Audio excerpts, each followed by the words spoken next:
नमस्कार। Agree weekly outlook में आपका स्वागत है। पूरे एग्री वीक की बात करें तो मसालों के अंदर मिला जुला असर था, जहाँ पे हल्दी हमने 0.25% की गिरावट देखी, जीरे के अंदर 2.5% की गिरावट देखी, धनिये के अंदर 13,800 का हाई लगाने के बाद 12,800 पे पहुंच चुका है, जो लगभग 6% की गिरावट दिखा है। एक हफ्ते की बात कर रहा हूँ, जबकि महीने भर में अगर हम देखते हैं तो हल्दी 3% की तेजी, जीरे के अंदर 7% की गिरावट और धनिया 3.5% की तेजी के साथ ट्रेड करता हुआ दिखाई दे। इनफैक्ट जनवरी से लेकर अब तक देखें तो 23% की तेजी खाली अकेले धनिये में आई है, जो अब तक के सबसे रिनाउंड परफॉर्मेंस हम बोल सकते हैं सभी एग्री में रहा है। वहीं गवार कॉम्प्लेक्स में कल की तेजी के बाद अगर हम देखें तो वीकली करीबन 0.25% की तेजी गवार सीट में और गवार गम में 3.5% की तेजी आते हुए दिखाई दी है। बट मार्केट एक रेंज में ही ट्रेड करता हुआ है। कॉटन कॉम्प्लेक्स के अंदर भी 5.5% की गिरावट हमने कॉटन में देखी, बट ज़्यादा टिकेगा नहीं, बिकॉज जिस ढंग से कच्चा तेल $120 के ऊपर जून फ्यूचर्स दिखा रहा है, ये कहीं ना कहीं वापस 80-82 सेंट के करीब आइस कॉटन जाएगा, जिसका impact positively MCX cotton candy पे भी पड़ेगा, जो 30,000 तक का लेवल दिखा देगा। वहीं कपास की भी अगर बात करें तो प्राइजेस 1650 से 1720 के दायरे में रहेगा। जनवरी से लेकर अब तक 7% की तेजी हमने आते हुए देखी, जबकि कॉटन सीड ऑयल केक में पिछले एक महीने में 7% की बड़ी गिरावट है। जैसे मैंने पहले भी कहा था कि ऊंचे भाव पर डिमांड में डिटोरेशन होगा, बट फंडामेंटल में कोई चेंजेस नहीं है।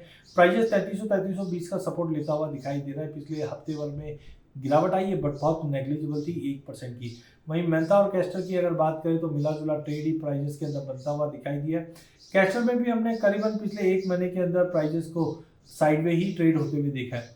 अब अगले हफ्ते की बात करें तो मसालों के अंदर सबसे इंपॉर्टेंट है कि इस बार हल्दी की स्विंग मई मंथ में होनी है। उसके लिए सीड की डिमांड कंटिन्यू मेंटेन है।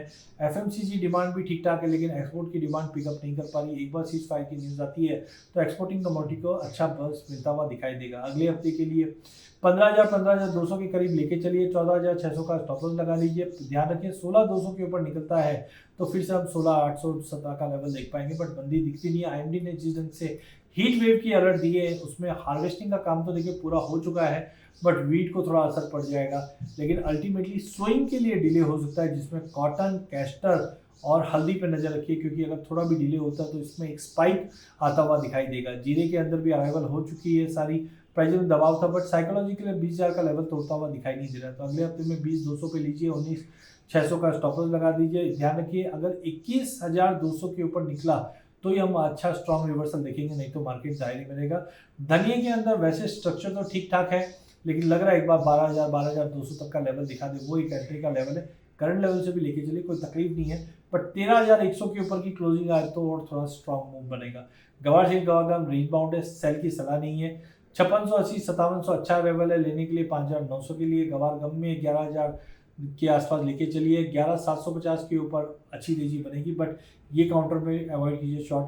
कॉटन कॉम्प्लेक्स रेंज बाउंड रहेगा। कॉटन में आइस में हमें लगता है 82 के आसपास दिखा सकता है, अभी भी बूस्ट है क्योंकि कच्चा तेल बढ़ा हुआ है। कपास पे ध्यान रखिए, अभी सोइंग के नंबर्स जैसे से आएंगे वो प्राइसेस को इम्पैक्ट करेगा, जबकि कॉटन सीड ऑयल के 3300 से 3500 के बीच में ही ट्रेड करेगा। रेंज बाउंड रहेगा, बट है अभी भी बूस्ट।